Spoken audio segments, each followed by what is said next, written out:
좌우로 함께 인사 나누도록 하겠습니다. 한 해 동안 수고하셨습니다. 또 베풀어 주신 은혜에 감사합니다. 여러분 인사하셨으면 좋겠어요. 2023년도의 마지막 날이면서 또 마지막 주일입니다. 여러분 올해가 좀 특이한 점은 뭐냐면 1월 1일이 주일이었고요. 그 다음에 마지막 날인 1월 31일이 또 주일입니다. 그러니까 한 해의 시작과 끝이 우리는 예배로 시작해서 예배로 마치는, 그래서 1년 전체가 참 하나님께 예배드리는 그런 한 해가 되지 않았나 싶어요. 그리고 또 특이한 것이 또 하나 있는데 뭐냐면 보통 1년이 52주인데 올해는 53주째입니다. 그래서 보통 1년에 우리가 52주 예배를 드리고 주일을 지키게 되는데 올해는 한 주를 더 예배를 드리는 거예요. 그러니까 어떻게 보면 여러분 내가 한 주 손해봤다 이렇게 생각하시면 안 되고, 여러분 우리 한 주 더 하나님께서 주신 은혜가 있는 줄로 믿습니다. 우리 그런 말 있잖아요. 덤으로 사는 인생이란 말 있잖아요. 그 말처럼 우리는 하나님이 주신 은혜를 덤으로 받는 날이라고 생각을 하시고, 또 이 소망 가운데 송구영신 예배를 드리고 또 새해를 출발하는 우리 모두가 될 수 있기를 진심으로 축복합니다. 자, 2023년도 여러분 지나온 한 해를 돌이켜 봤을 때 여러분 어떤 해가 되었습니까? 솔직히 여러분 쉽지 않은 시간들이 많이 있으셨을 거예요. 물론 행복하고 즐거운 시간들도 물론 있었겠지만 참 앞날이 보이지 않을 만큼 괴롭고 힘든 시간들도 우리 속에 분명히 있었을 것입니다. 그런데 여러분 이렇게 시간이 흘러가고 한 해가 지나갈 때마다 우리가 늘 자꾸 떠올려야 되는 것이 있어요. 그것은 뭐냐면 우리는 약하지만, 우리는 부족하지만 주님은 강하시다는 걸 여러분 기억하셔야 돼요. 우리는 약하기 때문에 때때로 실패할 때도 있고 넘어질 때도 있어요. 그러나 주님은 절대로 약한 분이 아니란 사실을 여러분 기억할 수 있기를 합니다. 그래서 여러분 우리도 그 주님 안에서 얼마든지 이 세상을 이길 수 있는, 이 세상을 향해서 담대히 맞설 수 있는 그런 신앙을 가지고 믿음을 여러분 선포하셔야 되는 거예요. 우리는 부족하지만 내 안에 계신 주님 때문에 우리는 믿음으로 이긴다는 사실을 여러분 기억할 수 있기를 바랍니다. 오늘 요한 1서를 마무리하는 5장에서 사도는 우리에게 이런 신앙을 가르쳐주고 있는 것처럼 보입니다. 그래서 여러분 4절 말씀에 보면 우리가 참 좋아할 만한 구절이죠. 오늘 설교의 제목이 되는 구절인데 4절 말씀을 같이 읽어볼까요? 무릇 하나님께로부터 난 자마다 세상을 이기느니라. 세상을 이기는 승리는 이것이니 우리의 믿음이니라. 아멘. 하나님께로부터 난 자들인 우리 성도들 안에 하나님께서 믿음을 주시는데 그 믿음은 어떤 믿음이라고요? 세상을 이기는 믿음이라는 겁니다. 우리 성도들은 믿음을 가지고 이 세상을 향해 나아갈 때 하나님은 이 세상을 이기게 하시는 줄로 믿습니다.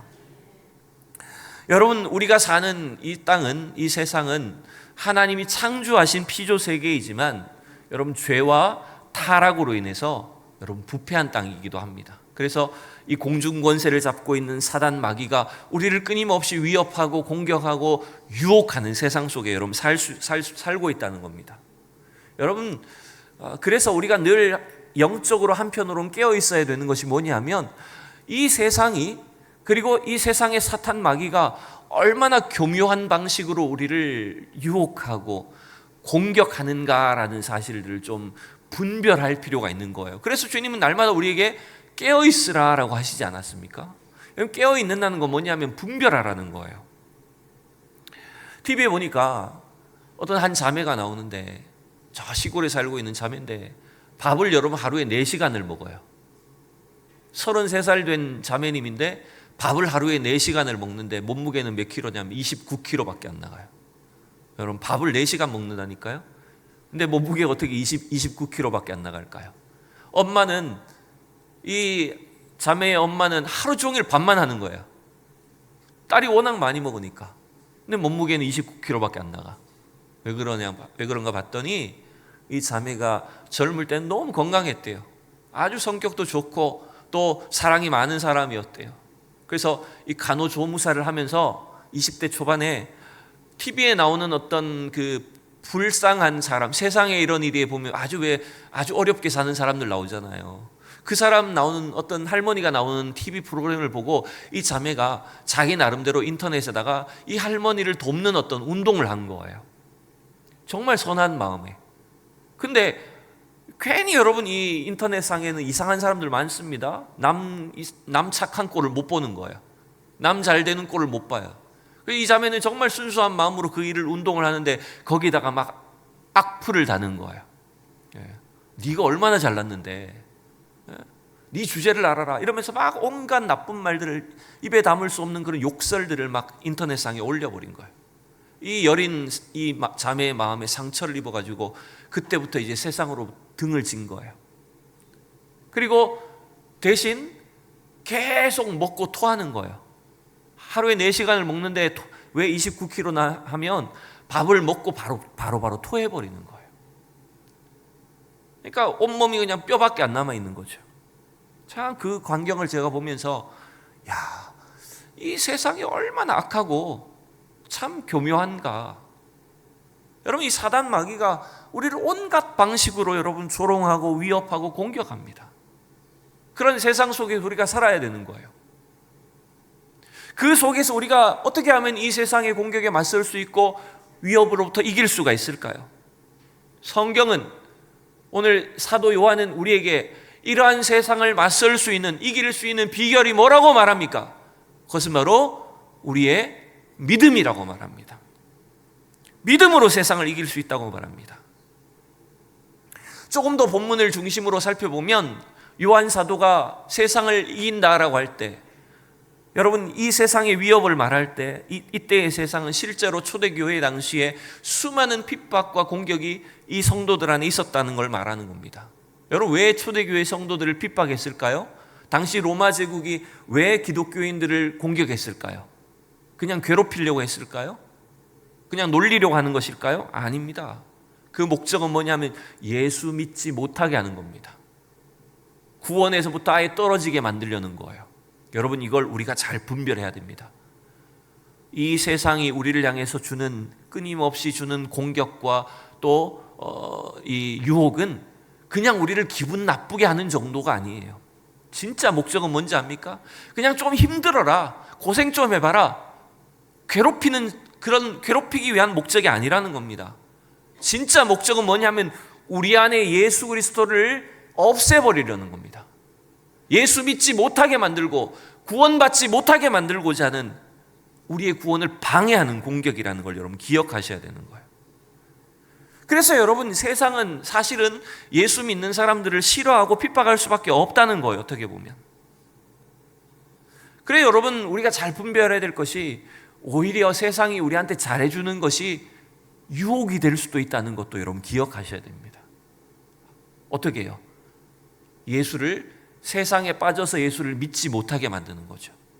세상의 즐거움과 또 세상 쾌락에 빠져서 우리를 굉장히 잘해주는 것처럼 하지만 사실은 예수 믿지 못하게 하는 일도 있을 수가 있다는 거예요. 그러니 여러분, 우리가 자꾸만 신앙의 본질인 예수 그리스도를 믿음으로 구원을 받고 우리는 이 땅에서만 사는 것이 아니라 하나님 나라 백성으로 존재한다는 사실을 기억해야 되는데, 그 사실을 기억하지 못하도록 우리를 세상에서 유혹하고 세상의 부귀 영화와 성공과 만족만을 위해 살도록 만드는 것, 여러분 이 자체가 여러분 유혹일 수 있다는 것도 기억해야 되는 겁니다. 그래서 예수님은 누가복음 17장에 보면 예수님 다시 오실 때 걱정스럽게 이렇게 말씀하셨어요. 노아 시대의 방주가 세워질 때 사람들이 어떻게 살았어요? 마지막 심판날이 다가오는데 어떻게 살았어요? 먹고 마시고 장가가고 시집갈고 밥 갈고, 또 롯데에 소돔 고모라에 하나님의 심판이 떨어질 때 사람들이 어떻게 살았어요? 먹고 마시고 사고 팔고. 여러분, 근데 이게 죄 짓는 일은 아니잖아요, 사실은. 먹고 마시고 여러분 장가가고 집 사고 밭 갈고, 여러분 이 자체가 죄는 아니잖아요. 이게 뭘 말하는 겁니까? 우리가 굳이 어떤 특별한 죄를 짓지 않더라도 이 악한 세상에 그냥 빠져 살도록 만들겠다라는 거예요. 그래서 우리가 세상을 이기지 못하도록 만드는 겁니다. 세상에 우리가 지도록 만든다는 겁니다. 여러분, 하나님께서 우리에게 원하시는 신앙은 뭐냐면, 그것은 바로 우리가 세상에 적당히 타협하고 사는 걸 원하는 게 아닙니다. 요한계시록에 보면 어떤 자에게 하나님께서 영광의 면류관을 주실까요? 어떤 자에게 하나님이 천국의 상급을 주실까요? 그것은 바로 이기는 자에게 주신다 그랬잖아요. 저 신천지는 이기는 자는 이만희를 이기는 자라고 하지만, 성경은 예수 그리스도 안에서 믿음을 지키고 끝까지 견디는 자, 그 이기는 자에게 하나님이 영광의 면류관을 주시고 천국의 상급을 주신다고 약속하지 않으셨습니까? 그래서 여러분, 우리가 정말 이 땅 가운데서 이루어야 되는 목표가 있다면, 계획해야 되는 일이 있다면, 우리가 성공하는 것보다 이기는 자가 되셔야 됩니다. 세상을 이기는 우리 성도들이 될 수 있기를 진심으로 축원합니다. 로마 제국의 박해를 받던 이 당시의 초대교회 성도들은 예수 그리스도의 그 십자가 복음을 붙잡고 그 박해 속에서 순순히 죽임을 당했습니다. 순교했습니다. 근데 여러분, 겉으로 보면 지는 것처럼 보였죠. 그러나 그게 이기는 거였어요. 왜? 믿음을 포기하지 않았기 때문이죠. 끝까지 믿음을 지켰기 때문이죠. 그래서 여러분, 로마 제국이 하도 이 기독교인들을 박해해도 줄어들지를 않는 거예요. 그래서 결국 313년에 콘스탄틴 대제가 여러분 기독교를 이제 공적으로 허용을 해주기 시작합니다. 왜 그렇게 됐을까요? 기독교인들이 포기하지 않기 때문에. 여러분, 그게 이기는 겁니다. 여러분, 이게 이기는 신앙이라는 거예요. 일제시대에 되돌아보면 일본 제국주의가 우리나라를 지배하면서 엄청나게 한국교회를 박해했습니다. 수많은 목사님들이 순교를 당했습니다. 수많은 성도들이 고문을 당했습니다. 식민지 지배하고 있는 이 조선 땅에 교회를 없애버리려고 그렇게 끔찍한 일들을 많이 저질렀습니다. 근데 여러분, 그 고난 속에서, 박해 속에서 성도들은 끝까지 믿음을 지켰습니다. 그래서 여러분, 지금 어떤 일이 생겼을까요? 지금은요, 우리 오히려 이 한국교회에서 저 일본에 500명이 넘는 선교사들이 들어가 있습니다. 일본은 우리를 죽이려고 했지만 우리는 도리어 복음으로써 일본 땅을, 죽어있는 일본 사람들을 살리려고 복음을 전하는 나라가 되었다는 것 아닙니까? 그러니 여러분, 이게 이기는 거라는 거예요.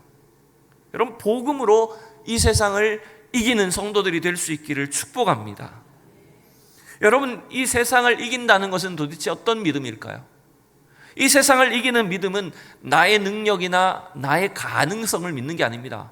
내가 이런 능력이 있으니까, 나는 이런 실력이 있으니까 충분히 나는 가능성이 있어, 여러분, 이런 믿음을 말하는 게 아니에요. 성경을 잘 보시면 우리에게 주시는 믿음, 세상을 이기는 믿음을 오늘 5절 이렇게 말하지 않습니까? 5절을 먼저 보시면 같이 시작. 예수께서 하나님의 아들이심을 믿는 자가 아니면 세상을 이기는 자가 누구냐? 여러분, 우리에게 주신 믿음이 뭐라고요? 어떤 믿음입니까? 예수께서 하나님의 아들이심을 믿는 게 세상을 이기는 믿음이라는 겁니다. 왜 그런지 아십니까? 이 믿음은 우리 스스로 가질 수 있는 믿음이 아니에요. 누가 주시는 걸까요? 성령께서 우리에게 주시는 믿음이에요. 성령께서 우리 안에 예수를 그리스도로, 나의 구주로 믿게 하시는 거예요. 1절도 마찬가지입니다. 1절도 마저 보실까요? 자, 시작.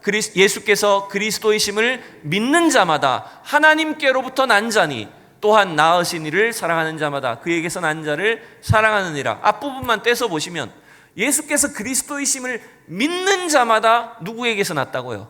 하나님으로부터 났다는 거예요. 여러분, 하나님으로부터 났다는 것은 우리의 거듭남 중생을 말하는 겁니다.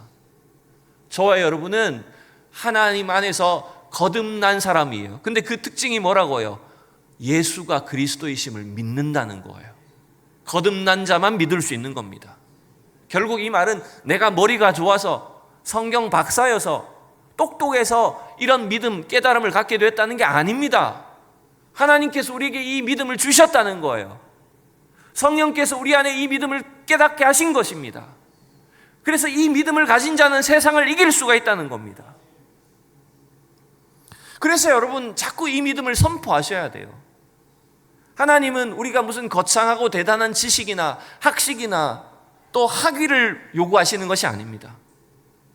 우리가 부족하지만 성령님 안에서 예수가 그리스도이심을, 나의 구주가 되심을 믿음으로 고백하셔야 되는 거예요. 그러면 하나님이 이 믿음을 굉장히 귀하게 여기시고 이 믿음을 통해서 위대한 일들을 이루시겠다고 약속하시는 것입니다.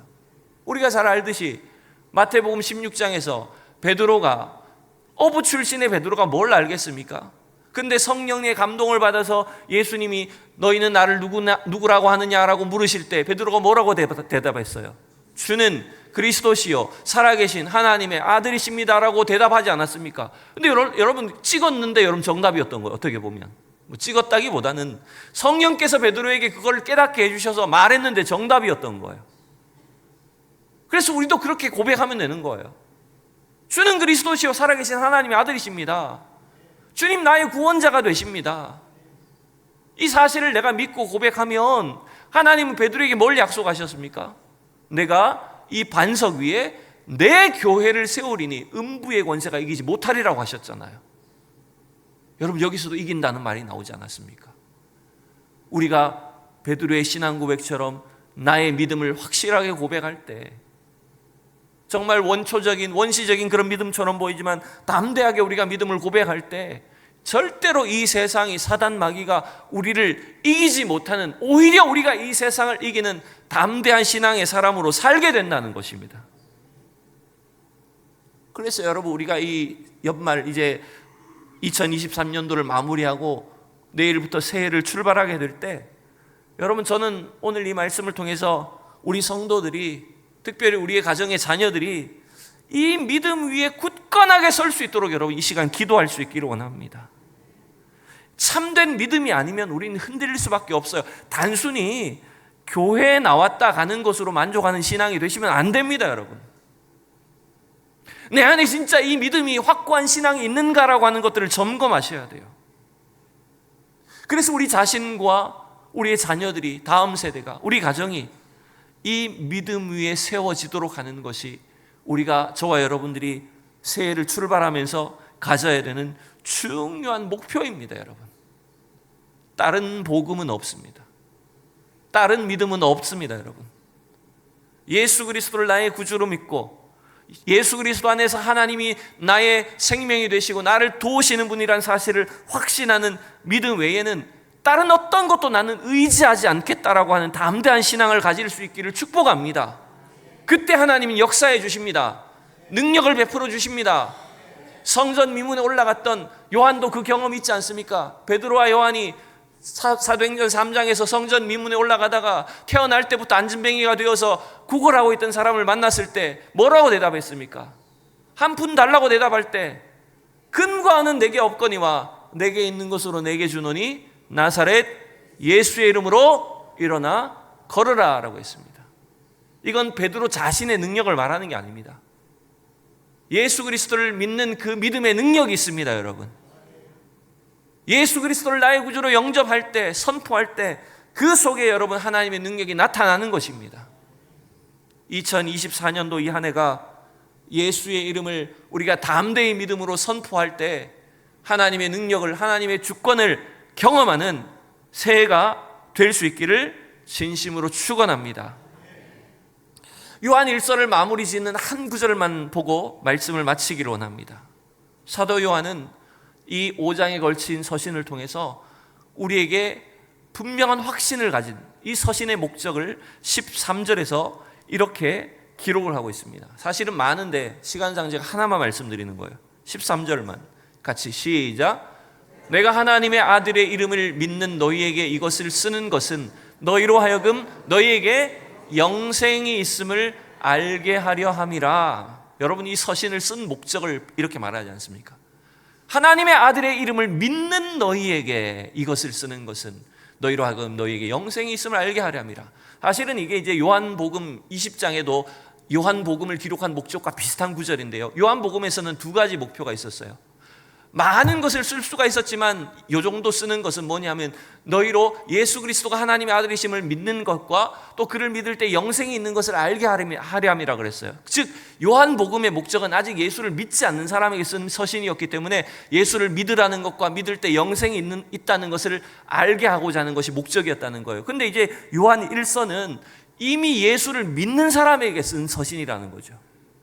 저와 여러분 이미 예수를 믿는 사람 아닙니까? 그럼 우리는 예수를 믿는다는 그 믿음 위에 또 어떤 확신이 있어야 된다는 겁니까? 우리가 예수를 믿을 때 우리에게 뭐가 있다는 거예요? 영생, 구원이 주어져 있다는 확신을 가지셔야 된다는 겁니다. 저는 오늘 이 설교를 마무리하면서 우리가 세상을 이길 수 있는 믿음이 되는 비결은 뭐냐, 마지막 비결은 뭐냐면 우리에게는 영생이 있다는 걸 확신하셔야 된다는 겁니다. 우리는 하나님 나라가 예비되어 있다는 걸 확신하셔야 된다는 겁니다. 그게 세상을 이길 수 있는 비결이라는 것입니다. 누가 감히 세상을 이길 수 있을까요? 그건 우리의 실력이나 능력을 말하는 게 아닙니다. 하나님의 나라를 확신하는 자들만 세상을 이길 수가 있는 겁니다. 왜 그런지 압니까? 우리가 이 세상에 존재하기 때문에 이 세상에 위협을 당하고 지배를 받을 때가 있지만 우리의 시선이, 우리의 믿음이 날마다 저 천국에 향해 있기 때문에 세상은 우리를 이기지 못한다는 거예요, 여러분. 그래서 우리는 세상을 이기는 사람들이 된다라고 하는 겁니다. 예를 들어 사도 바울 같은 경우에 이 세상에 그 많던 자기의 경력, 과거에 화려했던 그 명성들을 다 어떻게 여깁니까? 예수 그리스도 십자가 외에는 다 배설물과 같이 여깁니다. 그리고 심지어 사도 바울은 저 환상 중에 저 3층 천이 열리는 것을 보게 되었을 때에 이 세상에 있는 그 고난과 어려움은 아무것도 아니라는 것을 깨닫게 됩니다. 여러분, 하나님 나라를 바라보는 자는 세상을 이길 수가 있는 것입니다. 하나님 나라를 사모하는 사람들은 이 세상의 크고 작은 일들이 별것 아닌 것이라는 걸 여러분 깨닫게 되는 거예요. 자꾸만 우리는 이 세상에 있는 것이 대단하다고 여기죠. 우리가 가진 재산, 물질, 세상에서 얻는 명성, 여러분 이거 아무것도 아닌데도 불구하고 착각하며 살아갈 때가 많아요. 제가 그런 이야기 들려드린 적 있지 않습니까? 우스갯소리긴 하지만 어떤 부자가 죽을 때가 되니까 자기 재산이 너무 아까운 거예요. 자기 집에 금덩이를 막 쌓아놓고 사는데 갑자기 죽는다고 하니까 너무 아까운 거예요. 그래서 자기를 데리러 온 천사한테, 다행히 예수는 믿었는지 모르겠습니다만 천사한테 자기 천국에 가더라도 금덩이 좀 싸가지고 가면 안 되냐, 금 좀 가지고 천국 가면 안 되냐 이렇게 물은 거예요. 너무 아까운 마음에. 그때 천사가 뭐라 했는지 압니까? 왜 보도블록을 싸가려고 하냐? 왜 보도블록을 가지고 오려고 하냐? 천국에는 여러분 길이 다 뭐로 돼 있다고요? 황금길이잖아요. 천국에는 모든 것들이 다 진주로 돼 있고 보석으로 돼 있잖아요. 우리가 이 세상에 아무리 황금이 귀하다고 해도 그 황금은 천국에 가면 보도블록밖에 안 된다는 거예요.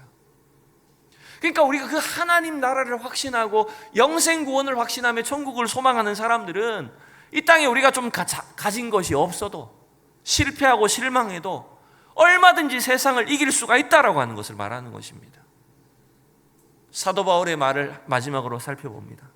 고린도전 15장에 보면 사도 바울은 담대하게 이렇게 외칩니다. 같이 읽어보겠습니다. 시작. 우리 주 예수 그리스도로 말미암아 우리에게 승리를 주시는 하나님께 감사하노니. 아멘. 여러분, 우리가 세상을 이길 수 있는 비결이 뭡니까? 예수 그리스도 안에서 우리에게 뭘 주셨다고요? 승리를 주신다고 약속하지 않았습니까? 이 믿음 때문에 세상을 이기는 겁니다. 그러면 이 승리를 얻는 사람들은 우리는 뭘 하면 될까요? 사도 바울이 어떻게 합니까? 승리를 주신 하나님께 어떻게 하라고요? 감사하기만 하면 되는 거예요. 내가 할 일이 없다는 거예요. 그저 우리는 주님을 믿는 믿음으로, 저 천국을 확신하는 믿음으로 이 세상을 살면 주님 안에서 우리는 이 세상을 이길 수 있는 승리를 주신다는 거예요. 여러분, 그래서 날마다 어려움이 있을 때마다 오히려 감사하십시오. 아, 하나님이 이 어려움을 주시는 이유가 승리하게 하시려는 거구나. 시험이 좀 다가오거든, 아, 하나님 나에게 새로운 승리를 경험하게 하시려는 것이구나. 그때 오히려 감사하라는 것입니다. 그러면 하나님께서 우리가 얼마든지 이 세상을 이기며 하나님의 승리를 담대하게 나타내는 성도들로 이 땅을 살게 하시는 줄로 믿습니다. 여러분, 2023년도를 마무리하면서 특별히 여러분 안에 오늘 마지막 주일 주신 말씀과 같이 이 세상을 이길 수 있다는 담대한 믿음이 여러분 안에 넘칠 수 있기를 축복합니다. 특별히 힘들고 어려울 때마다 조금 문제가 생길 때마다 여러분 선포하십시오. 나는 주님을 믿습니다. 예수가 그리스도이심을, 나의 구원자가 되심을 믿습니다. 담대한 신앙으로 이길 줄을 믿습니다. 여러분 선포하시고 승리를 경험하는 2024년도가 될 수 있기를 축복합니다. 기도하겠습니다. 하나님 아버지, 한 해를 시작하여 오늘 마지막 주일까지 저희를 인도하여 주심을 감사합니다. 우리가 때때로 연약하여질 때도 있고 넘어질 때도 있었습니다. 하지만 우리 안에 계시는, 우리가 믿음으로 고백하는 예수 그리스도 안에서 승리를 주시는 하나님, 세상을 이기게 하시고 담대한 믿음으로 살아가게 하심을 감사드립니다. 이제 새로운 2024년을 출발하면서 저희 안에 이 믿음이 충만하게 하여 주시옵소서. 날마다 우리 안에 거하시는 예수님을 보게 하여 주시옵소서. 저 천국 영생 구원을 확신하게 하여 주시옵소서. 그리하여 이 세상이 감히 넘볼 수 없는 담대한 믿음의 소유자들이 되어서 새로운 한 해를 하나님 승리하며 하나님께 영광 올려드릴 수 있는 우리 모두가 되게 하여 주시옵소서. 감사하며 예수 그리스도의 이름으로 기도하옵나이다. 아멘.